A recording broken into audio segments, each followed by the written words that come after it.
अगर आप अपना घर बनवा रहे हैं तो सबसे बड़ी गलती होती है वाटरप्रूफिंग ना करा के, या एक लो क्वालिटी की वाटरप्रूफिंग करा के, या किसी एक अनस्किल्ड लेबर से या अनस्किल्ड कॉन्ट्रैक्टर से वाटरप्रूफिंग करा के। अगर आप ये प्रॉब्लम्स को अपने घर में नहीं लाना चाहते, अपने नए घर में नहीं लाना चाहते, या पूरी डैम्पनेस या पूरे घर को डिस्ट्रॉय नहीं कराना चाहते, तो वाटरप्रूफिंग का जो काम है वो एक स्किल्ड कॉन्ट्रैक्टर से कराएं।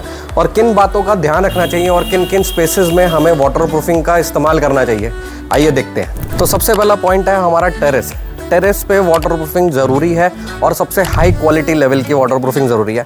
तो ये टेरेस पे हम 5 लेयर वाटरप्रूफिंग करते हैं। सबसे पहला हो गया प्राइमर, जो वाटरप्रूफिंग को उससे बाउंड करेगा मदर सरफेस से।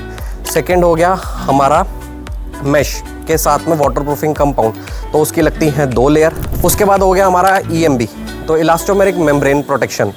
उसके बाद हमारा होता है प्रोटेक्शन लेयर, कि अगर हम जो भी फ्लोरिंग करेंगे या जो भी हम उस पर फिनिश करेंगे उससे वो ख़राब ना हो, इसलिए प्रोटेक्शन लेयर बहुत ज़रूरी है। इस बात का ज़रूर ख्याल रखना चाहिए कि हमारी जो वाटरप्रूफिंग है एटलीस्ट 12 इंच तक हमें वॉल पे भी लेनी है।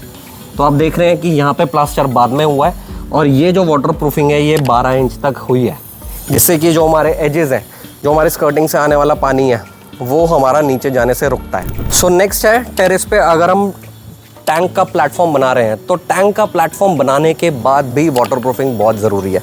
तो टैंक का प्लेटफॉर्म बनाने से पहले हमें वाटरप्रूफिंग करनी है और टैंक का प्लेटफॉर्म बनाने के बाद भी वाटरप्रूफिंग करनी है। पहले इसलिए कि अगर हमारी ऊपर वाली वाटरप्रूफिंग ब्रेक हो जाती है तो हमारे पास एक डबल प्रोटेक्शन है, क्योंकि टैंक के नीचे पानी जमा भी होता है, कल को लीकेज होती है, कुछ होता है, तो डबल प्रोटेक्शन हमें मिलती है। और टैंक के ऊपर तो बहुत ज़रूरी है ही, क्योंकि टैंक का प्लेटफॉर्म एक लोड बेयरिंग स्ट्रक्चर होता है, जिसमें कि हमें टैंक का जितना पानी का वेट है वो बियर करना है। तो अगर उसमें डैम्पनेस जाएगी तो स्ट्रक्चरल क्रैक आएंगे और टैंक का वो लोड बियर नहीं कर पाएगा और उसकी जो लाइफ है वो आधी हो जाएगी। दूसरी स्पेस है आपका सेमी कवर्ड टेरेस या सेमी ओपन एरिया।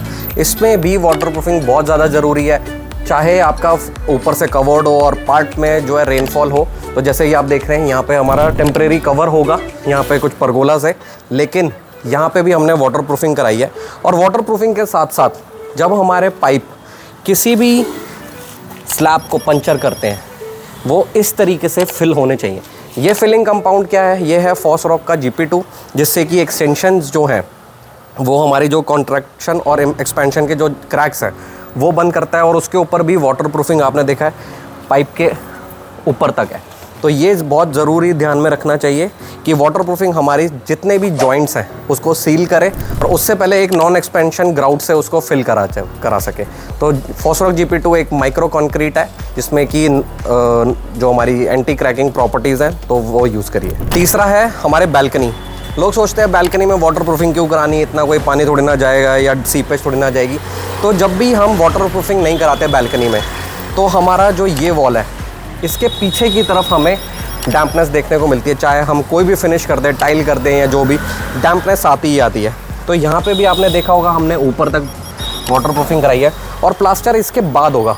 तो आप देखेंगे हर जगह जितनी भी टो वॉल हमने बनाई है उसके ऊपर वाटरप्रूफिंग है। इवन जो हमारा पानी का पाइप है, रेन वाटर पाइप, वहाँ पे भी वाटरप्रूफिंग हुई है और वो भी सील हुआ है। चौथा हो गया हमारे वॉशरूम स्पेसेस। वॉशरूम में जैसे इसमें आप देख रहे हैं हमारे यहाँ पे अभी रोडी कुटाई हो चुकी है, फ्लोरिंग का लेवल बन चुका है, लेकिन आप देखेंगे यहाँ पे भी वाटरप्रूफिंग हो चुकी है। यहाँ पे भी हमने फ्लोरिंग के लेवल से ऊपर तक वाटरप्रूफिंग ली है। प्लस क्योंकि ये वाला जो एरिया हमारा ड्रेसिंग के साथ कंबाइंड है, तो हमने ड्रेसिंग में भी वाटरप्रूफिंग कराई है। तो इसमें ज़रूर हमने ध्यान रखना है कि जो वाटरप्रूफिंग का लेवल है वो ऊपर तक हो। प्लस हमारे जितने भी पॉइंट्स हैं, ड्रेन पॉइंट्स, उसको ज़रूर सील करना है। अगर आप ये सारी बातों का आप ध्यान रखते हैं तो आपके घर में कभी सीलन की दिक्कत नहीं आएगी, कभी डैम्पनेस नहीं आएगी और आपका घर रहेगा सुंदर सालों साल।